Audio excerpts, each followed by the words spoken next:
What's next for the Iowa offense as they get ready for the bowl game afterwards? We expect changes. How big should those expectations be? A deep dive into the statistical profile of Iowa football. It's a quiet time for Iowa basketball. Finals this week. They'll be back on the hardwood tomorrow. We get into what it's going to take to make this year a successful year for Iowa hoops. And, of course, a look back into the transfer portal.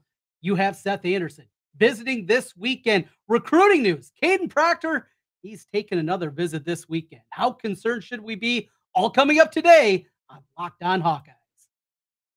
Our Locked On Hawkeyes, your daily podcast on the Iowa Hawkeyes. Part of the Locked On Podcast Network, your team every day.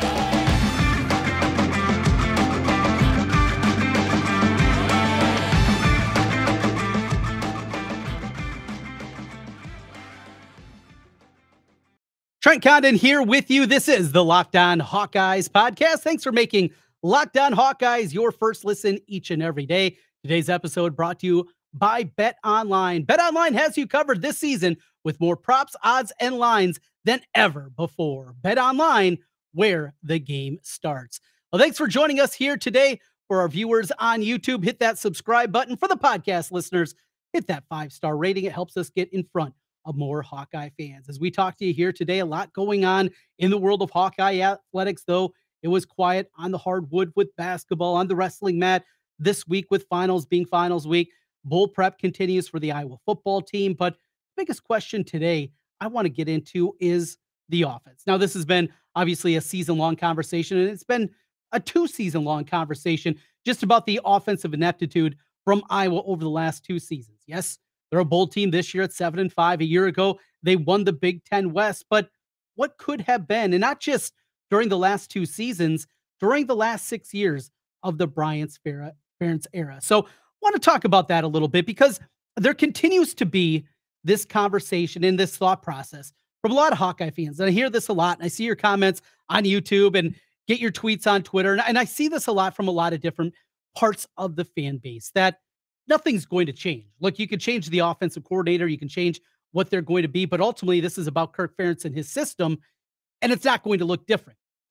And I got a lot of pushback on that. I push back on that theory that people have that there can't be real change with this offense, that you are just what you are. Now, you can make the argument that he's not willing to adapt and change. I would disagree on that front because we've seen him do it multiple times throughout his 24-year career at Iowa. I understand what people are saying, but I want to go deeper into this and take a look at some of the numbers because this continues to be out there. And just look at the numbers statistically that we've seen, first of all, the last 6 years for Brian Ferentz. Now, as we know, we've talked about Iowa this year, out of 131 teams at the FBS level, they were 130th in total offense. Year before, 121st out of 130 teams. Again, they won 10 games, got to the championship.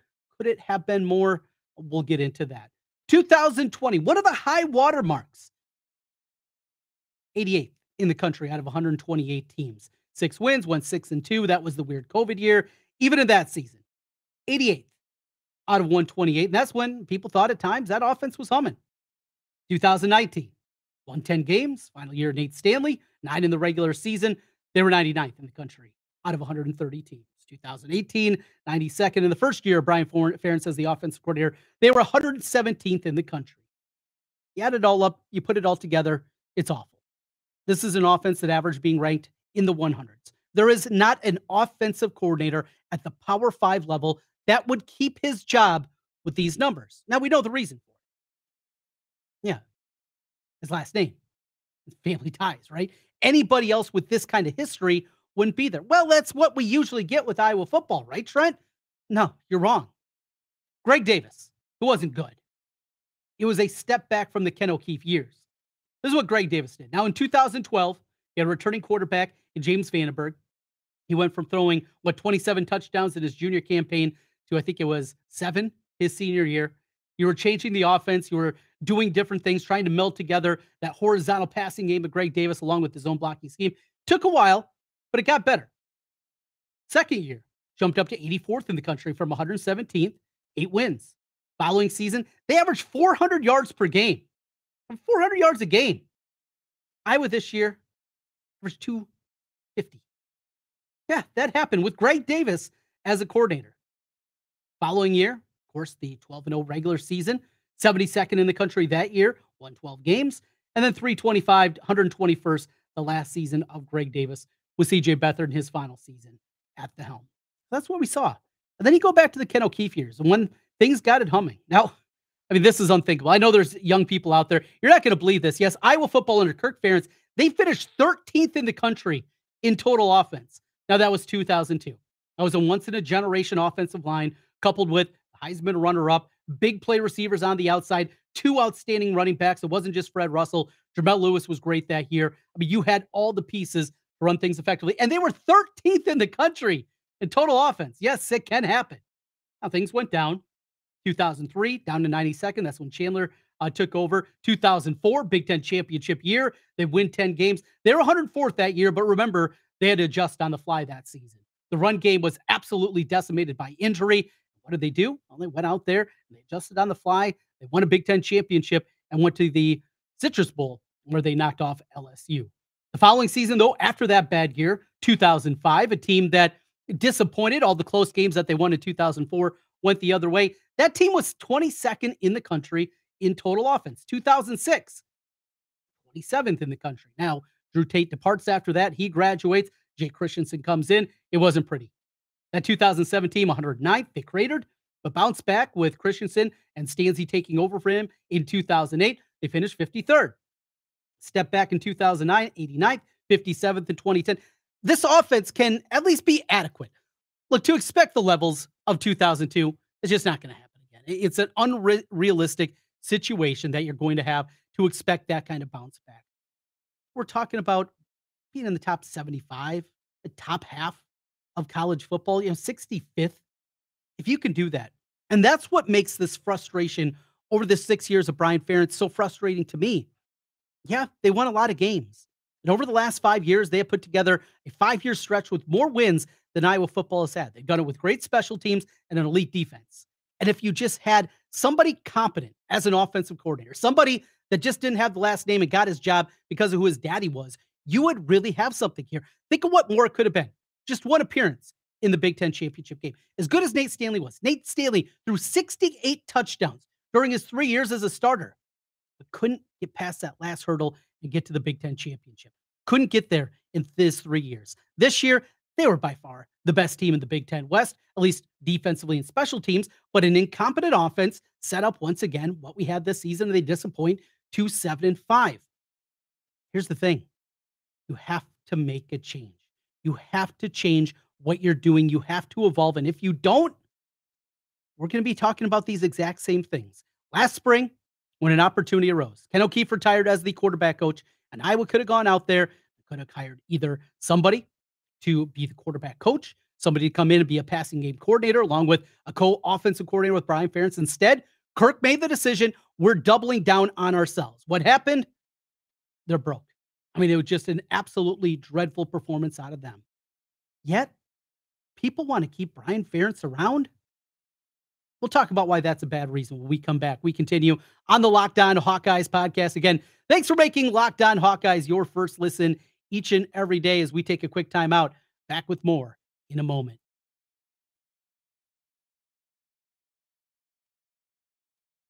Today's episode of the Locked On Hawkeyes podcast is brought to you by BetOnline. I'm a huge bettor, bet every single day. Hey, we're off to a 2-0 start in the bowl games. Feel good about that.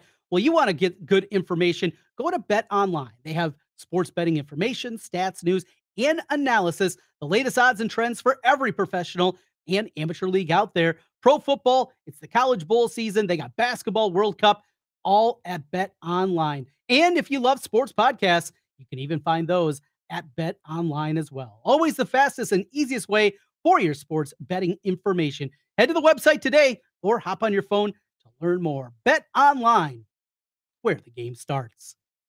I'm Trent Condon. This is the Locked On Hawkeyes podcast.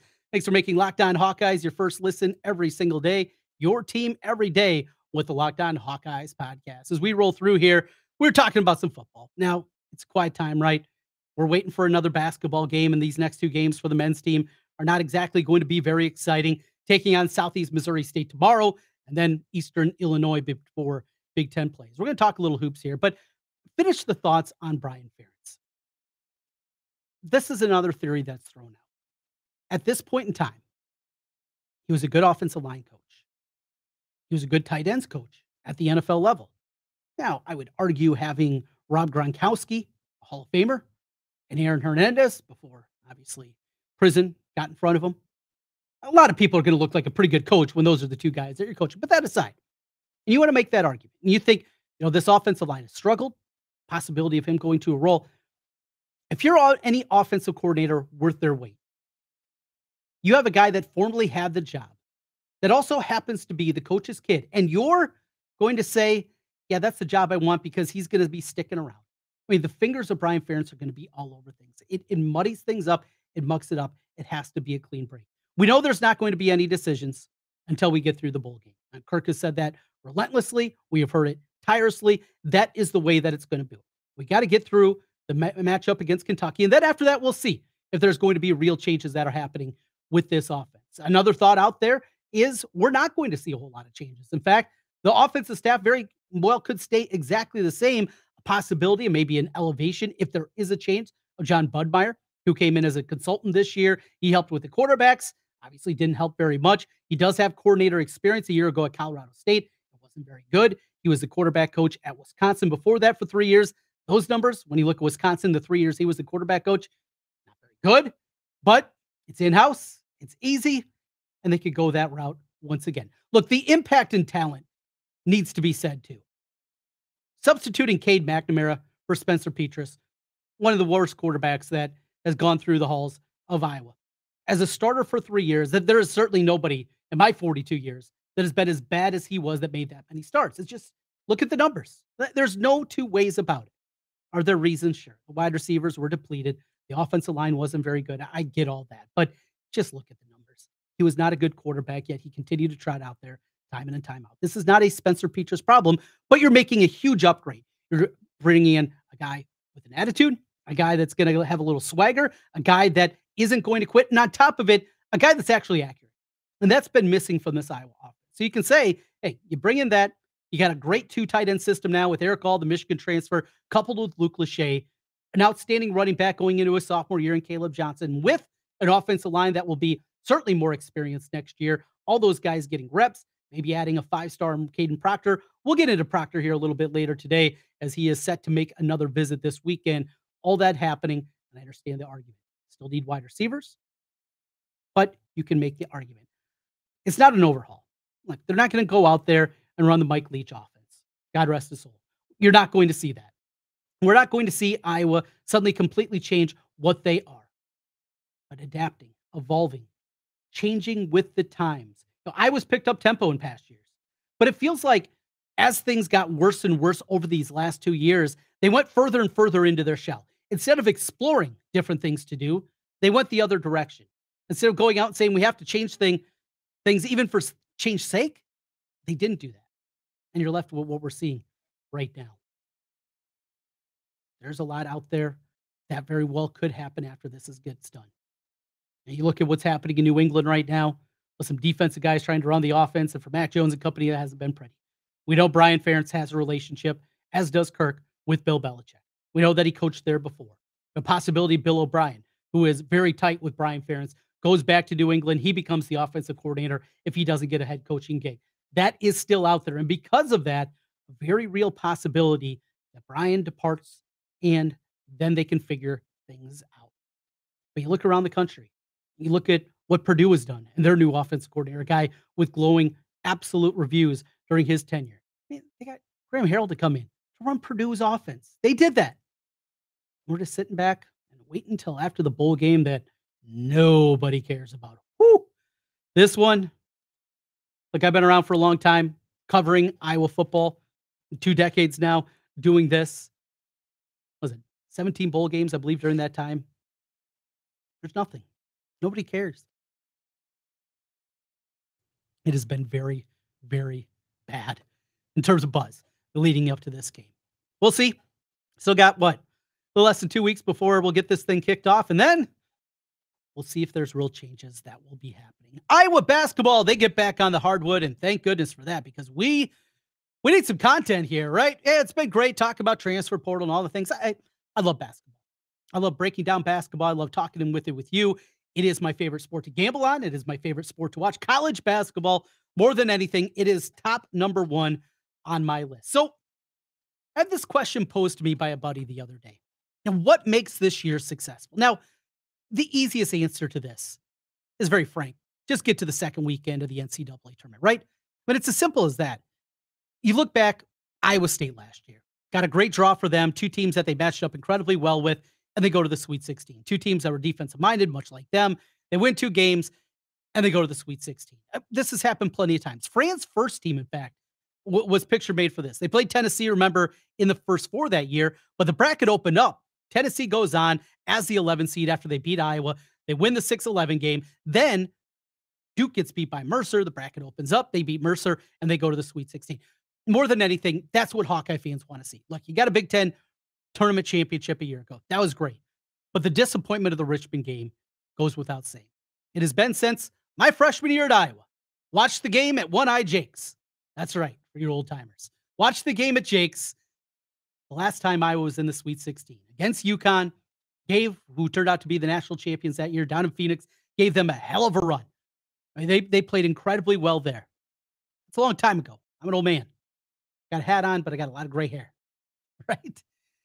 It's been a long time. So that's the most simple answer.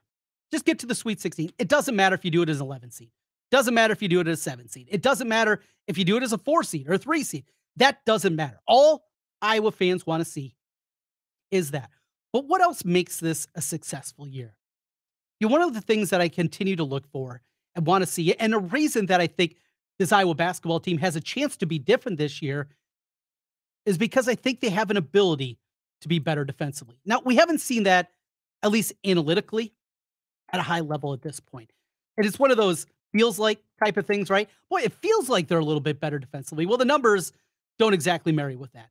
They're 73rd right now in the country in adjusted defensive efficiency. That takes tempo into account. That's not just a points per game. I was always going to struggle with that because they play at a high tempo. They play very quick offensively, so that's going to happen. They're 8th in the country, once again, in offensive efficiency. Fran McCaffrey, he is an elite offensive coach. I mean, here's the offensive numbers from Ken Pom over the last couple of years. This year, 8th in the country. Year before that, 4th. 2021, they were 3rd in the country. 5th in 2020. 15th. 19th. That's what we're talking about over the last 7 years for Fran McCaffrey, what they've done. But defensively, it's not good. Now that 2018 year, that was ugly. Some big expectations going into that season they created at 14 and 19. They were 242nd in the country. The next year, get back to the NCAA tournament, 111th. 97th in 2020. 2021, they were 75th. 80th a year ago, and this year 73rd. So it's a tick better. But if this team could get into, say, the top 50, now that's where they were with Adam Woodbury and company back in 2015, 2016. That's the level that they got at defensively. With what they're going to be offensively, the ability of shot makers that they have on those teams, that's what gives me hope it's going to be different. And here's another thing. You go back, and certainly those two teams that I mentioned in the McCaffrey era with Mike Cassell and that group, Woodbury, and on and on and on. You had, of course, Aaron White, Roy Devin Marble. They ran into one year in the round of 32, the second round, Villanova, who just was a lot better than them. Gonzaga another year, and they got run off the floor. This year in college basketball, let's say Iowa gets to that level. They're a 7 seed, right? It's a little better than toss-up game in the first round. They win that. In the past, those 2 seeds, the gap between those 2 seeds and those Iowa teams was pretty significant. This year in college basketball is as wide open as I can remember in a long time. I was talking to Mike Palm. He is one of the vice presidents at Circus Sports and a big, obviously huge sports gambler along with him. We were talking about college basketball just in general and the wide open nature. You have, at this point in time, Purdue, the number 1 team in the country. This is a Purdue team. Yeah, Zach Edey's really good. But outside of that, they're starting a couple of freshman guards. Guys weren't even rated in the top 75 nationally coming out of high school. I mean, a very young team around Edey. That's the number 1 team in the country. Virginia, yeah, they won a national championship, but is that a team that scares you? Outside of a 8-minute run, they have not shot the ball incredibly well this year. I like that UConn team. They're really good, really talented. In fact, they might be my number 1 team if I was voting in college basketball. Alabama, a couple of great wins for them, including last week against Houston. Houston, they have their limitations offensively. Tennessee, Texas, what's happened with Chris Beard, Arizona, Arkansas, it's just on and on and on. The wide open nature, again, leads to this. Get in. Win those 2 games. It doesn't matter if Iowa finishes in the top 5 of the Big Ten. Doesn't matter if Iowa makes another run in the Big Ten tournament. It's unfortunate that we've got to this point, but it is the reality. What is successful for Iowa basketball? It's very simple. Just get to the Sweet 16. Wrapping things up on the other side of Locked On Hawkeyes, we will get into a little recruitment talk. The transfer portal. What is happening there? Iowa continues to look for a wide receiver. They got one on campus this weekend. We'll talk about that. Also, we take a look at Kadyn Proctor, the 5-star offensive lineman. His rating has gone up once again over at 24/7 Sports. With it, he's taking a visit this weekend. We'll talk about that as we continue on Locked On Hawkeyes.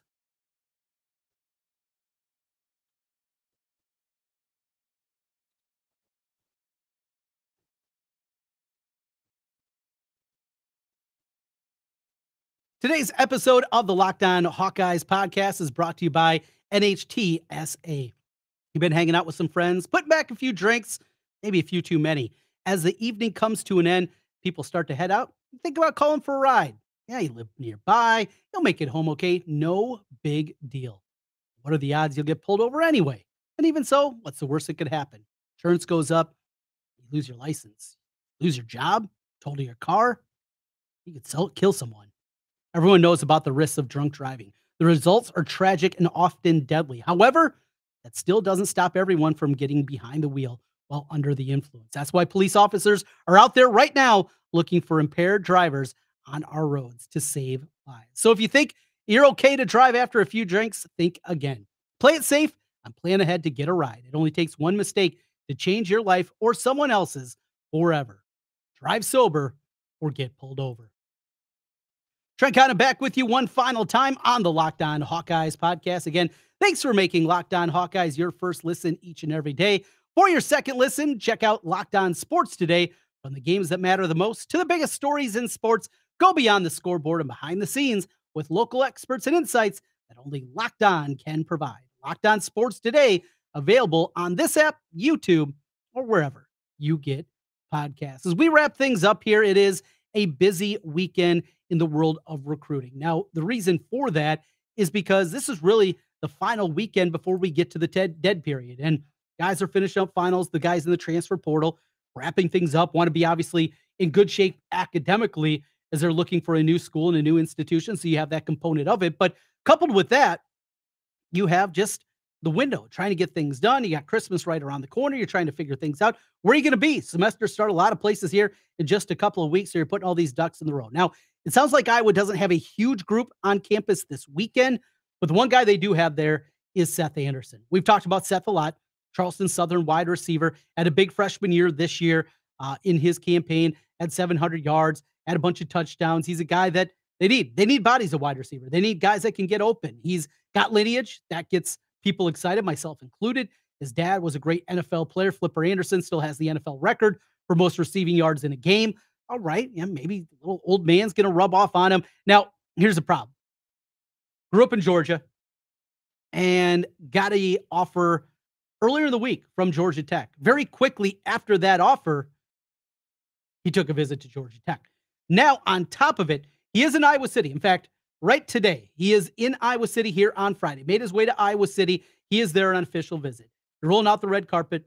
You're putting him on a Zoom with Cade McNamara if Cade's not already there. You're doing everything possible. You're talking about what you're going to do stylistically, systematically to change what you are offensively, making it something that a wide receiver would actually want to come and play in. And here's the other part. You know, the Tesla kid we talked about last week, he's 6'4", 220. I mean, he's a monster, and he can probably block a little bit. That's not Seth Anderson's game. I mean, look, nobody wants to come there as a wide receiver to be a blocker. You understand that's part of being Iowa football and what you have to do. Seth Anderson's a little guy. He's listed at 6 foot, 170 pounds. Yeah, weight training, hey, that's something that maybe Iowa can sell him. Look, come here. We've done a great job in the past getting guys much bigger. You're going to sell that component of it. Everybody's got a weight staff, right? Everybody's got training staff that are going to be able to put weight on. Iowa, though, a possibility of selling him a little bit more on that one and show him what's going to be different with this offense. The other huge component of recruiting going on this weekend, As once again, Kadyn Proctor is on the move. Now, not decommitting from Iowa, but a different conversation. And the biggest part about this is what's different than going back just a few weeks ago when he made his visit out to Oregon. This time, before he left, he made sure to tell the Iowa coaches. Now, I've had some people connected to Southeast Polk, where he goes to high school, that says, this is a young guy going out, going to take one more visit and have some fun, right? Go out there. You know how it is. Great meals, get to go out, see the campus, hang out, co-eds, whatever it may be. Do your thing, have a great time. And Kadyn's going to take advantage of that one final time in the recruiting process. Now, there are others that say, look, it's still Nick Saban. Saban was at Southeast Polk High School earlier in the week. They have NIL opportunities just like Iowa does. They can match something like that, and play for national championships, and you're playing in the SEC. Look, Oregon, it's about the glitz, it's about the glamour, it's about the money when it's about the Ducks. When it comes to Alabama, Iowa's got a great track record putting guys in the league, certainly on the offensive line. Alabama, though, they got that same kind of track record. They put guys in the league, and the depth and breadth of guys that they put in there year after year on the offensive line. A lot of the advantages that Iowa has, Alabama, they got a counter to it. And one thing they don't have is home. And there's a lot of people that believe that that closeness is very important to the family and to Kadyn. Being a Hawkeye, staying in state, those are things that matter. Playing time, that's also there too for Iowa. Look, you go into next year with Mason Richmond, who took a huge step forward this year on one side of your offensive line, and on the other, Kadyn Proctor. Figure out the middle, after that. I think that's a great starting point. I've called enough of Kadyn's games and seen him enough in person to know that he is a difference maker. That is a guy that's going to be ready to go right when he comes in. Got to lock it up. There's some rumblings out there that maybe the Iowa staff was able to get an in-home visit before he left for Alabama, maybe last night. If that's the case, that would be great. Not reporting anything, but that rumor is out there at this point in time. It's going to come down to the last hour. The things are never easy when you're chasing the 5 stars, or even when you have a commitment from a 5-star, but that is the latest on Kadyn Proctor. Well, that's the latest for us here this week on Locked On Hawkeyes. We'll be back with you tomorrow evening with a instant reaction podcast after Iowa takes on Southeast Missouri State. Going to play without Chris Murray. We'll see about the availability of Aaron Eulis, Tony Perkins working through injury. We'll check on that. Obviously, getting Peyton Sanford right. That is a huge, huge component about that. And we'll talk about it here on Locked On Hawkeyes. Thank you for making Locked On Hawkeyes your first listen. For your next listen, check out Locked On Sports Today, the biggest stories of the day, plus instant reaction, big game recaps, and the take of the day. It's available on the Odyssey app, YouTube, or wherever you get podcasts. Have a great weekend. Enjoy it. We'll talk to you again tomorrow after the Iowa basketball game. Hope your bets go well, and we'll talk to you again soon. Go Hawks.